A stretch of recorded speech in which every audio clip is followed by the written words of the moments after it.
그대로 일어서신 채로 신약성경 마가복음 9장 2절부터 8절까지의 말씀을 한 목소리로 봉독하도록 하겠습니다. 함께 읽겠습니다. 시작. 엿새 후에 예수께서 베드로와 야고보와 요한을 데리시고 따로 높은 산에 올라가셨더니 저희 앞에서 변형되사 그 옷이 광채가 나며 세상에서 빨래하는 자가 그렇게 희귀할 수 없을 만큼 심히 희어졌더라. 이에 엘리야가 모세와 함께 저희에게 나타나 예수로 더불어 말씀하거늘 베드로가 예수께 고하되 랍비여 우리가 여기 있는 것이 좋사오니 우리가 초막 셋을 짓되 하나는 주를 위하여 하나는 모세를 위하여 하나는 엘리야를 위하여 하사이다 하니 이는 저희가 심히 무수함으로 저가 무슨 말을 하는지 알지 못함이더라. 마침 구름이 와서 저희를 덮으며 구름 속에서 소리가 나되 이는 내 사랑하는 아들이니 너희는 저의 말을 들으라 하는지라. 문득 둘러보니 아무도 보이지 아니하고 오직 예수와 자기들 뿐이었더라. 아멘. 착석하시기 바랍니다. 지금 이 시간에는 변화산의 영광이란 제목으로 하나님의 말씀을 나누도록 하겠습니다. 인터넷을 찾아보니 만드기 시리즈 중에 이런 유머가 있었습니다. 하루는 만드기가 친구들과 함께 등산을 하고 있었습니다.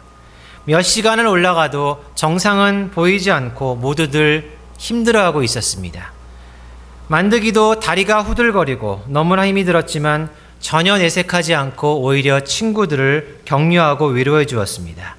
얘들아, 이제 거의 다 올라왔어. 조금만 더 가면 정상이 나올 거야. 우리 5분만 더 힘을 내서 올라가자. 그 말에 힘을 얻은 친구들이 계속 산을 오르려고 하는 그때 한 무리의 사람들이 우르르 내려오면서 이렇게 말하는 것이었습니다. 어이, 힘내. 거의 다 내려왔어. 오늘 본문에도 예수님께서 제자들을 데리시고 산 위로 올라가시는 장면이 나옵니다.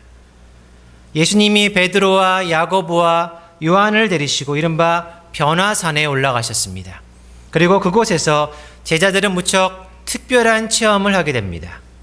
예수님께서 영광 중에 변형되신 모습을 직접 목격한 것입니다.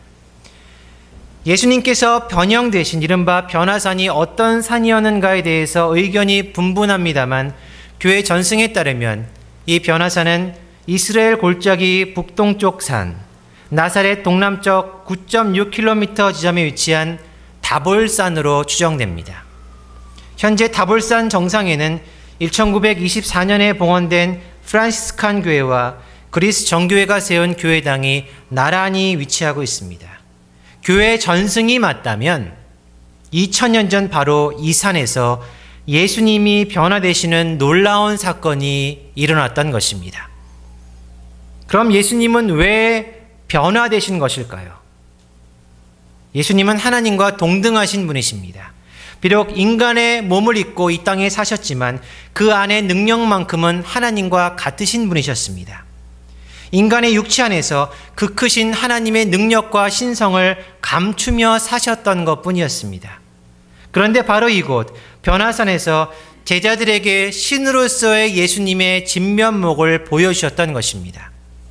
예수님에게 감춰져 있었던 그 놀라운 신성의 영광들을 제자들에게 나타내셨던 것입니다. 그 영광스러운 변형의 모습을 본문은 이렇게 묘사하고 있습니다. 자, 본문 3절 말씀을 함께 읽겠습니다. 3절입니다. 시작. 그 옷이 광채가 나며 세상에서 빨래하는 자가 그렇게 희귀할 수 없을 만큼 매우 희어졌더라. 현대식으로 표현하면 이렇습니다. 예수님의 옷이 얼마나 눈부시게 빛났던지 이 세상 최고의 세탁소에서 최신식 클리닝 기계로 세탁을 해도 이렇듯 순백의 아름다운 색깔이 나올 수 없다는 것입니다. 세상에서 발견할 수 없는 천상의 빛깔, 그 천국의 광채로 예수님의 옷이 찬란하게 빛나고 있었다는 것입니다. 예수님의 옷이 그토록 광채가 났으니 그 옷을 입고 계신 예수님의 본체는 얼마나 더 영광스러웠을까요? 우리가 상상할 수도 없는 모습으로 우리 예수님께서 변화하신 것입니다. 그리고 바로 그 놀라운 광채와 영광을 그곳에 있었던 베드로와 야고보와 요한은 목격할 수 있었던 것이었습니다. 그럼 그 당시 제자들이 보았던 예수님의 광채와 영광을 이 시대에 살고 있는 우리들은 어떻게 경험할 수 있을까요? 우리는 하나님의 영광을, 그 하늘의 영광을 어떻게 경험할 수 있을까요? 첫 번째로 주님과 함께하는 시간이 있어야 합니다. 자, 다 함께 2절을 읽겠습니다. 본문 2절입니다. 시작. 엿새 후에 예수께서 베드로와 야고보와 요한을 데리시고 따로 높은 산에 올라가셨더니 그들 앞에서 변형되사. 방금 읽으신 2절에 따르면 엿새 후에 예수께서 베드로와 야고보와 요한을 데리시고, 그 다음에 뭐라고 나와 있죠? 따로 높은 산에 올라가셨다고 했습니다. 원어 성경에서는 이 따로라는 단어를 강조하고 있습니다. 이 말은 외부와 차단되고 격리되었다는 뜻입니다. 예수님께서는 세상으로부터 차단되고 격리된 시간을 가지시기 위해 따로 산에 오르셨다는 것입니다. 때때로 우리는 세상과 분리되는 시간이 필요합니다. 온갖 소음으로 가득 찬 세상에서 나와 주님께서 주시는 고요한 침묵 속으로 들어가야 할 필요가 있습니다. 분주하고 복잡한 인간사에서 벗어나 주님께서 주시는 기쁨과 영광 속에 들어가야 할 필요가 있다는 것입니다. 고요함 속에서 나에게 말씀하시는 주님의 음성에 조용히 귀 기울이는 시간이 있어야 한다는 것입니다. 주님께만 집중해야 하는 그런 시간이 우리에게 반드시 필요하다는 것입니다. 그럼 좀 더 구체적으로 예수님은 어떤 시간을 가지신 것일까요? 오늘 본문에는 자세히 나와 있지 않지만 평행 구절인 누가복음 9장 28절을 보시면 이렇게 기록되어 있습니다. 자, 누가복음 9장 28절을 함께 읽겠습니다. 시작. 이 말씀을 하신 후 8일쯤 되어 예수께서 베드로와 요한과 야고보를 데리고 기도하시러 산에 올라가사. 예수님께서 베드로와 요한과 야고보를 데리고 무엇을 하러 산에 올라가셨다 그랬죠? 기도하시러 산에 올라가셨습니다. 예수님께서는 세상으로부터 벗어나 기도하시기 위해 산에 오르셨다는 것입니다. 여러분, 기도 많이 하시죠? 그럼 기도가 무엇이라고 생각하세요? 기도에 대한 정의를 내려보라고 말씀하시면 어떻게 하시겠습니까? 여러 가지로 대답을 할 수 있을 것입니다. 기도는 하나님과 대화하는 것, 기도는 하나님의 뜻을 구하는 것, 기도는 예수님을 닮아가는 것 등등 여러 가지로 말할 수가 있을 것입니다. 어떤 목사님은 기도에 대한 정의를 이렇게 내리셨습니다. 기도는 주님과 함께하는 것이다. 주님과 함께하는 것. 참 마음에 와닿는 기도의 정의라고 생각됩니다. 여러분, 온 세상과 우주 만물을 창조하시고 지금도 여전히 경영하시고 운행하시고 계시는 그 전지전능하신 주님과 우리가 함께 있다면 더 이상 우리에게 무엇이 필요하겠습니까? 어떤 성경 공부 모임에 한국에서 가장 유명한 산부인과 의사가 나오고 있었습니다. 하루 한 사람이 그 의사에게 물었습니다. 박사님, 제가 평소에 참 궁금해 오던 게 하나 있었습니다. 박사님이 우리나라에서 제일 유명한 산부인과 의사이자 교수님이시라서 이렇게 질문을 드립니다. 엄마 뱃속인 물속에서 살고 있던 아이가, 즉 수중 동물이 어떻게 해서 엄마 자궁을 통해 태어나자마자 바로 코와 입으로 숨을 쉬는, 폐로 숨을 쉬는 그런 사람이 되는 것입니까? 그러자 박사님이 이런 대답을 하셨다고 합니다. 그러니까 제가 이 성경 공부에 나오는 게 아닙니까? 생명의 주관자가 되시는 주님과 함께 있다는 것은 참으로 대단한 사건인 것입니다. 여러분, 우리가 지구에 살고 있는 것도 기적과 같은 일이라는 사실을 아십니까? 지구가 태양에 조금만 더 가까이 간다면 지구상의 생명체가 다 타서 죽는다고 합니다. 반대로 지구가 태양과 조금만 멀어진다면 모두 얼어 죽는다고 합니다. 또한 지구가 23.5도 기울어져 있는 것 때문에 같은 지구상에서 뜨거운 적도지방과 얼음이 얼려있는 극지방이 함께 존재합니다. 이런 복잡하고도 세밀한 우주를 경영하시고 주관하시는 전능하신 주님과 함께 있다는 것, 그것은 실로 대단한 사건이 아닐 수 없는 것입니다. 사랑하는 여러분, 여러분은 이런 주님과 함께하는 시간을 갖고 계십니까? 따로 시간을 떼내어서 주님과 교제하는 시간을 갖고 있으세요? 경건의 시간, 큐티를 꼭 하시기 바랍니다. 혹시 그만두신 분들이 계신다면 다시 시작하시기 바랍니다. 말씀과 기도로서 하루를 시작하시기 바랍니다. 말씀 가운데 그리고 기도 가운데 우리들 각자의 마음속에 들려주시는 그 하나님의 세밀한 음성에 귀 기울여 보시기 바랍니다. 여러분이 말씀과 기도로서 주님과의 친밀한 교제를 시작할 때 변화산에서 나타나셨던 그 놀라운 주님의 영광이 바로 여러분의 삶의 현장 가운데 나타날 것입니다. 말씀과 기도 가운데 주님께서 보여주시는 놀라운 천국의 영광을 체험하시는 여러분들 되시기를 주님의 이름으로 축원합니다. 우리는 하늘의 영광을 어떻게 경험할 수 있을까요? 두 번째로 십자가의 복음을 붙잡아야 합니다. 자, 4절 말씀을 함께 읽겠습니다. 시작. 이에 엘리야가 모세와 함께 그들에게 나타나 예수와 더불어 말하거늘. 예수님의 변형과 광채에 이어서 이번엔 엘리야 선지자와 그 유명한 모세가 제자들 바로 앞에 나타나 예수님과 대화를 하는 것이었습니다. 구약의 수많은 영웅들 중 왜 하필이면 엘리야와 모세가 나타난 것일까요? 이 두 사람이 구약에서 가장 위대한 사람들이었기 때문일까요? 구약 성경에는 위대한 인물들이 무척 많이 있습니다. 100세에 얻은 그 귀한 아들을 하나님께 온전히 바친 믿음의 조상 아브라함이 있습니다. 또한 구약의 황금 시대를 열어갔던 위대한 이스라엘의 제왕 다윗이 있습니다.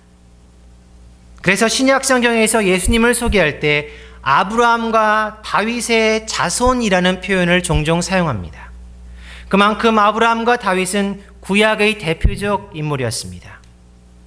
이 외에도 노아, 요셉, 여호수아, 에스더, 사무엘, 솔로몬, 다니엘, 엘리사, 니에미야 등등 구름같이 허다한 위인들이 많이 있습니다. 그럼 왜 엘리야와 모세, 이 두 사람만이 나타난 것일까요? 그 이유는 이들이 구약 성경과 밀접하게 관련되어 있기 때문입니다. 여러분, 모세 하면 먼저 어떤 것이 떠오르세요? 모세, 율법이 떠오르지 않으십니까? 모세의 율법. 그리고 엘리야 하면 무엇이 생각나세요? 엘리야, 선지자 엘리야. 율법의 대표 모세와 선지자의 대표 엘리야가 나타나 예수님과 대화를 하고 있는 것입니다. 그럼 율법에 있어서 가장 중요한 핵심은 무엇일까요? 율법의 핵심이 무엇이죠? 예수님입니다. 사도 바울은 갈라디아서를 통해 율법과 예수님의 관계를 이렇게 설명하고 있습니다. 자, 다 함께 갈라디아 3장 24절 상반절을 함께 읽겠습니다. 시작. 이같이 율법이 우리를 그리스도께로 인도하는 초등교사가 되어. 초등교사로서의 율법은 우리를 예수님께 인도하는 수단이라는 것입니다. 즉 율법은 도구이고 예수님이 핵심이라는 것입니다. 또 구약의 예언서에는 많은 예언들이 기록되어 있습니다. 그 많은 예언이 무엇 때문에 있는 것일까요? 또한 그 많은 예언들은 무엇에 초점을 맞추고 있는 것일까요? 바로 장차 오실 메시아, 우리 예수님을 위한 예언이며 예수님께 초점을 맞춘 예언인 것입니다. 이렇듯 예수님께 초점이 된 율법과 예언을 대표하는 모세와 엘리야가 영광 중에 나타나 우리 예수님과 대화를 나누는 것이었습니다. 그럼 또 그들의 대화 내용은 무엇이었을까요? 오래전 구약시대에 이미 죽었던 모세와 엘리야가 다시 나타나 예수님과 무슨 이야기를 했을지 궁금하지 않으십니까? 오늘 본문인 마가복음에서는 단순히 예수와 더불어 말하거늘로만 나와 있습니다만 평행 본문인 누가복음 9장을 보시면 그 대화 내용에 대해서 이렇게 기록하고 있습니다. 자, 누가복음 9장 31절과 32절을 함께 읽겠습니다. 시작. 문득 두 사람이 예수와 함께 말하니 이는 모세와 엘리야라. 영광 중에 나타나서 장차 예수께서 예루살렘에서 별세하실 것을 말할세. 모세와 엘리야가 영광 중에 나타나서 무엇에 대해서 말했다고 했습니까? 장차 예수님께서 예루살렘에서 별세하실 것을 이야기하신 것입니다. 여기서 별세는 십자가의 죽음을 가리키는 것입니다. 예수님께서 이제 곧 십자가에 달려 돌아가실 사건에 대해서 영광 중에 나타난 모세와 엘리야가 예수님과 함께 이야기를 했다는 것입니다. 예수님은 우리를 구원해 주시기 위해서, 우리의 죄를 대신하여 십자가에서 죽으시기 위해서 그 영광스러운 하늘 보좌를 버리시고 이 땅에 내려오셨습니다. 그리고 변화산에 그 영광 가운데에서도 그 십자가의 죽으심을 바라보셨던 것입니다. 예수님께서 이 땅에서 걸어가셨던 그 길, 오직 한 길, 그 길은 바로 십자가의 길이었습니다. 사랑하는 여러분, 여러분은 예수 그리스도께서 바로 여러분의 죄를 대신하여 십자가에 달려 죽으셨다는 사실을 믿으십니까? 아멘. 우리를 구원해 주시기 위해서 그 십자가의 길을 걸어가셨고, 우리를 위해서 하나님의 아들이, 그 신이 십자가에서 죽으셨다는 사실을 분명히 믿으십니까? 아멘. 그 십자가의 복음이 성경의 핵심입니다. 기독교의 주제입니다. 바로 그 예수 그리스도의 십자가를 붙잡으시기 바랍니다. 여러분이 십자가의 복음을 믿음으로 바라볼 때 변화산에서 나타났던 그 놀라운 주님의 영광이 바로 여러분의 삶의 현장 가운데 나타날 것입니다. 예수 그리스도의 십자가의 그 복음을 붙잡으심으로써 주님께서 보여주시는 놀라운 천국의 영광을 체험하시는 여러분들 되시기를 주님의 이름으로 축원합니다. 우리는 하늘의 영광을 어떻게 경험할 수 있을까요? 첫 번째가 뭐였죠? 주님과 함께하는 시간이 있어야 합니다. 두 번째는요, 십자가의 복음을 붙잡아야 합니다. 우리는 하늘의 영광을 어떻게 경험할 수 있을까요? 마지막 세 번째로 주님의 말씀을 붙잡아야 합니다. 자, 본문 8절을 함께 읽겠습니다. 8절입니다. 시작. 문득 둘러보니 아무도 보이지 아니하고 오직 예수와 자기들 뿐이었더라. 변화산에서의 그 찬란한 영광이 끝이 나자 구약을 상징하는 대표자 모세와 엘리야는 사라져버렸습니다. 그리고 그 자리에는 오직 예수님만 남으셨습니다. 이것은 예수님만이 주인공이라는 의미입니다. 구약과 신약, 즉 성경 전체를 관통하는 주제는 바로 예수 그리스도이시라는 뜻입니다. 변화산의 그 영광의 현장 가운데 있었던 사도 베드로는 훗날 변화산에서 경험했던 일에 대해서 다음과 같이 고백했습니다. 자, 베드로후서 1장 18절과 19절 말씀을 함께 읽겠습니다. 시작. 이 소리는 우리가 그와 함께 거룩한 산에 있을 때에 하늘로부터 난 것을 들은 것이라. 또 우리에게는 더 확실한 예언이 있어 어두운 데를 비추는 등불과 같으니 날이 새어 새벽이 너희 마음에 떠오르기까지 너희가 이것을 주의하는 것이 옳으니라. 베드로는 거룩한 산, 즉 변화산의 그날을 떠올리며 그날의 영광스러운 체험도 중요하지만 무엇보다 더 확실한 주님의 말씀을 붙잡고 살아야 함을 강조하였던 것입니다. 영광스러운 체험은 우리들의 신앙생활에 도움을 줄 수 있습니다. 소위 신비한 체험은 우리들의 영적 확신을 가져다 줄 수 있습니다. 하나님께서는 우리들에게 특별한 체험을 허락하실 때가 있습니다. 그러나 우리가 언제나 이런 체험을 할 수 있는 것은 아닙니다. 정말 중요한 것은 영광스러운 체험 이후에 우리가 다시 주님의 말씀을 붙잡고 그 말씀대로 순종하며 살아가는 것입니다. 주님의 말씀을 온전히 붙잡아야만 우리의 믿음이 흔들리지 않기 때문입니다.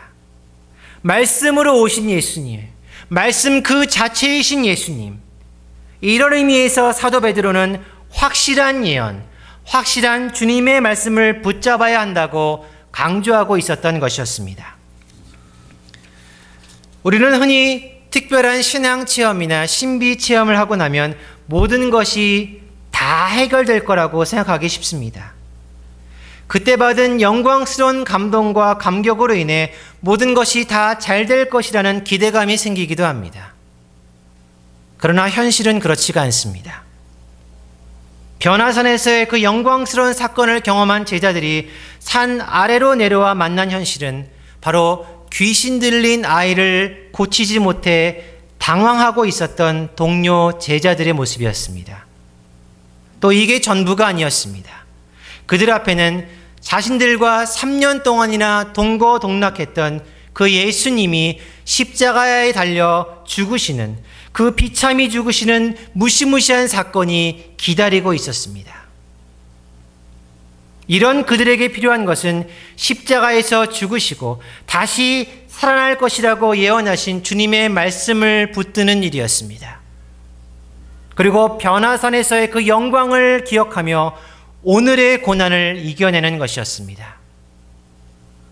우리가 주님의 영광을 볼 수가 있다면, 천국의 그 찬란한 영광을 우리가 온전히 경험할 수만 있다면 지금 우리를 힘들게 하는 고통은 더 이상 고통이 되지 못할 것입니다. 주님의 그 영광의 힘으로 말미암아 우리의 고난과 역경은 우리의 감사와 찬양이 될 것입니다.